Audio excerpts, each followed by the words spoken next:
Assalamualaikum warahmatullahi wabarakatuh. Saya Zahra Aidina dari kelas 11 MIPA dan hari ini saya akan membahas pelaksanaan demokrasi di Indonesia pada periode 1959 sampai 1966.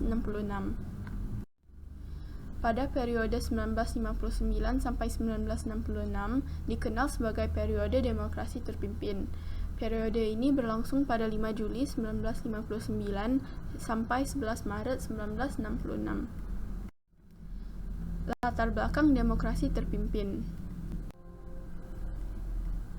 Kinerja Dewan Konstituante yang berlarut-larut membawa Indonesia ke dalam persoalan politik yang sangat pelik. Negara dilingkupi oleh kondisi yang serba tidak pasti karena hanya bersifat sementara. Selain itu juga, situasi seperti ini memberi pengaruh yang besar terhadap situasi keamanan nasional yang sudah membahayakan persatuan dan kesatuan nasional. Presiden Soekarno sebagai kepala negara melihat situasi ini sangat membahayakan bila terus dibiarkan.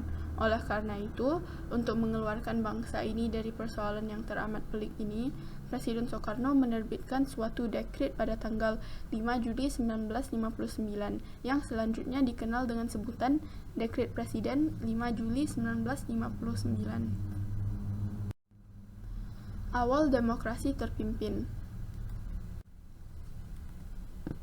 Periode demokrasi terpimpin dimulai dengan lahirnya Dekret Presiden pada 5 Juli 1959.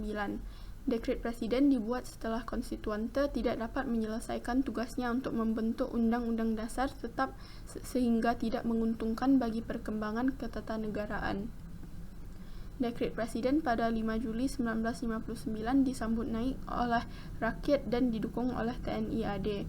Dekret Presiden juga dibenarkan oleh Mahkamah Agung dan DPR yang bersedia bekerja terus dalam rangka menegakkan UUD 1945. Pada periode ini, pemerintah Indonesia menganut sistem demokrasi terpimpin. Dekret Presiden memuat ketentuan pokok sebagai berikut. 1. Menetapkan pembubaran konstituante. 2. Menetapkan UUD 1945 berlaku kembali bagi segenap bangsa Indonesia. 3. Pembentukan MPRS dan DPAS dalam waktu singkat.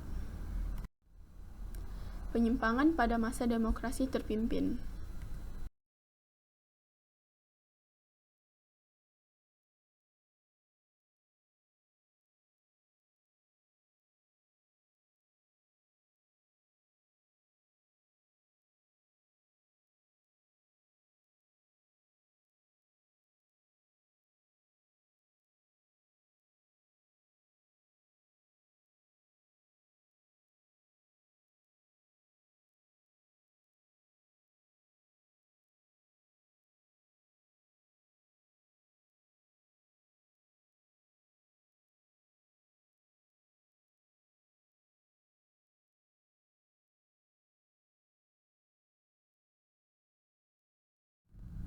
Pada masa demokrasi terpimpin, banyak terjadi penyelewengan terhadap Pancasila dan UUD 1945 seperti: pertama, menafsirkan Pancasila terpisah-pisah, tidak dalam kesatuan bulat dan utuh.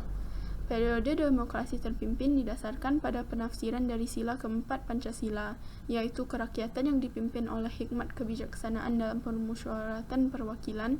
Tetapi Presiden Soekarno saat itu menafsirkan terpimpin dengan arti pimpinan terletak di tangan pemimpin besar revolusi. Kedua, pengangkatan presiden seumur hidup. UUD 1945 mengatur presiden untuk memimpin pemerintah selama 5 tahun, tetapi ketetapan MPRS nomor 3 1965 mengangkat Soekarno sebagai presiden seumur hidup. Ketiga, Presiden membubarkan DPR hasil pemilu 1955. Kebijakan ini membuat hilangnya pengawasan dari lembaga legislatif terhadap eksekutif. Keempat, konsep Pancasila berubah menjadi konsep Nasakom, nasionalis, agama, dan komunis. Kelima, bergesernya makna demokrasi terpimpin menjadi permusatan kekuasaan pada presiden. Dalam pelaksanaan periode demokrasi terpimpin, cenderung terjadi pemusatan kekuasaan pada presiden atau pemimpin besar revolusi. Hal ini menjadi pengingkaran terhadap nilai-nilai demokrasi dengan lahirnya absolutisme dan terpusatnya kekuasaan pada pemimpin, serta hilangnya kontrol sosial. Keenam, manipul Uzbek yang dibuat presiden menjadi GBHN. Manipul Uzbek, Manifesto Politik, Undang-Undang Dasar, Sosialisme Indonesia, Demokrasi Terpimpin, Ekonomi Terpimpin, dan Kepribadian Indonesia dijadikan garis-garis besar haluan negara GBHN tahun 1960. Uzbek dibuat oleh Presiden Soekarno, sedangkan GBHN harusnya dibuat oleh MPR. Akhir masa demokrasi terpimpin. Kedudukan Pancasila pada masa Orde Lama kembali terancam dengan lahirnya peristiwa G30S 1965 yang melibatkan orang-orang PKI dan sebagian militer sebagai pelakunya. Pada akhirnya, pemerintahan Orde Lama beserta demokrasi terpimpin jatuh setelah terjadinya peristiwa G30 SPKI 1965 dengan diikuti krisis ekonomi yang cukup parah. Seperti itulah penjelasan sejarah demokrasi terpimpin yang terjadi dari tahun 1959 sampai 1966. Terima kasih, sekian dari saya. Assalamualaikum warahmatullahi wabarakatuh.